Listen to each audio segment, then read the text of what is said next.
आज मैं आप लोगों से एक ऐसी किताब के बारे में बताने वाला हूँ जो सिर्फ पैसों की नहीं बल्कि सोच की ताकत को भी बदल देती है। यह किताब है रिच डैड पुअर डैड, जिसे लिखा है रॉबर्ट टी कियोसाकी ने। क्या आप जानते हैं अमीर और गरीब लोगों की सोच में सबसे बड़ा फर्क क्या होता है? रिच डैड पुअर डैड हमें सिखाती है कि कैसे सोच बदलने से हम अमीर बन सकते हैं। इस किताब में लेखक के दो पिता हैं। एक थे पुअर डैड, जो पढ़े लिखे थे, सरकारी नौकरी करते थे, लेकिन हमेशा पैसों की तंगी में रहते थे। दूसरे थे रिच डैड, जो ज़्यादा पढ़े लिखे नहीं थे, लेकिन सोच थी बिजनेस माइंडेड। उन्होंने करोड़ों की संपत्ति बनाई। अब सवाल ये है, आखिर इन दोनों की सोच में फ़र्क क्या था? गरीब और मध्यम वर्ग के लोग पैसों के लिए काम करते हैं, जबकि अमीर लोग पैसे को अपने लिए काम कराते हैं।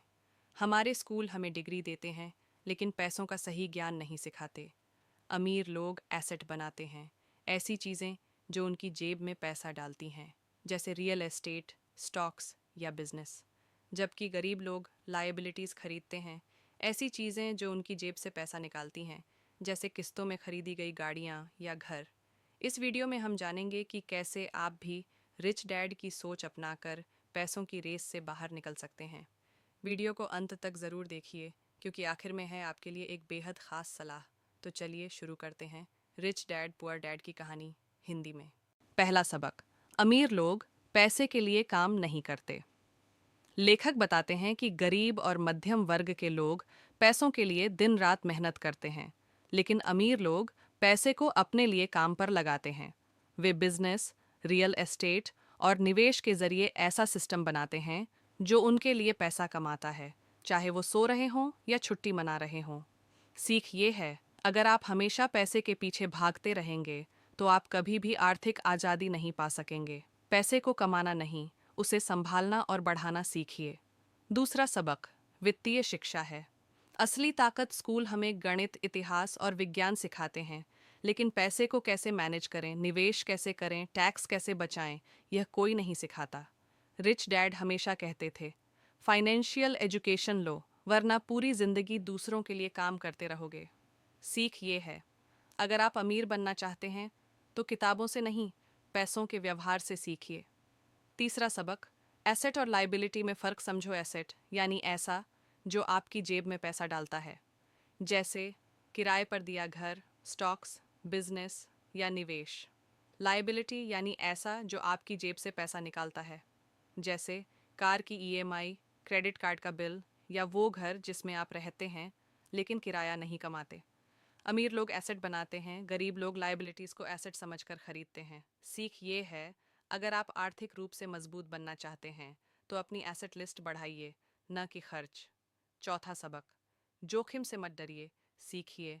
ज़्यादातर लोग इसलिए निवेश नहीं करते क्योंकि उन्हें लगता है कि कहीं पैसा डूब न जाए। लेकिन रिच डैड कहते हैं, डर से भागो मत, उसे समझो और उस पर जीत हासिल करो। जोखिम हर जगह है, नौकरी में भी, बिजनेस में भी। लेकिन फ़र्क ये है कि अमीर लोग जोखिम को समझकर उस पर काम करते हैं। सीख ये है, डर से नहीं, ज्ञान से आगे बढ़ो। पांचवा सबक, खुद का बिजनेस बनाओ। रिच डैड हमेशा कहते थे, दूसरों के लिए काम करोगे तो वो अमीर होंगे, अपने लिए काम करोगे तो तुम अमीर बनोगे। अपनी खुद की कमाई का सिस्टम बनाओ, पैसों की रेस से बाहर निकलो और स्मार्ट इन्वेस्टमेंट से कैश फ्लो बनाओ। अंतिम संदेश, अगर आप सच में अमीर बनना चाहते हैं तो नौकरी के साथ साथ वित्तीय समझ, एसेट बनाना और निवेश करना सीखिए। पैसों के पीछे मत भागिए, बल्कि ऐसा सिस्टम बनाइए जहां पैसा आपके पीछे भागे। आपके लिए मेरी सलाह, हर महीने अपनी आमदनी का एक हिस्सा निवेश करें। एसेट और लायबिलिटी को ठीक से समझें, और सबसे ज़रूरी, सीखना कभी बंद मत कीजिए। अब आप बताइए, क्या आप रिच डैड की सोच अपनाने के लिए तैयार हैं? कमेंट में ज़रूर लिखिए, हाँ, मैं तैयार हूँ। अब आप बताइए, क्या आप रिच डैड की सोच अपनाने के लिए तैयार हैं? कमेंट में ज़रूर लिखिए, हाँ, मैं तैयार हूँ। और अगर आपको ये वीडियो अच्छा लगा हो तो इसे लाइक ज़रूर कीजिए, अपने दोस्तों के साथ शेयर कीजिए, और ऐसी ही किताबों की समरी हिंदी में पाने के लिए चैनल को सब्सक्राइब करना ना भूलें। बेल आइकन दबाइए ताकि अगली वीडियो की जानकारी आपको सबसे पहले मिले। मिलते हैं अगले वीडियो में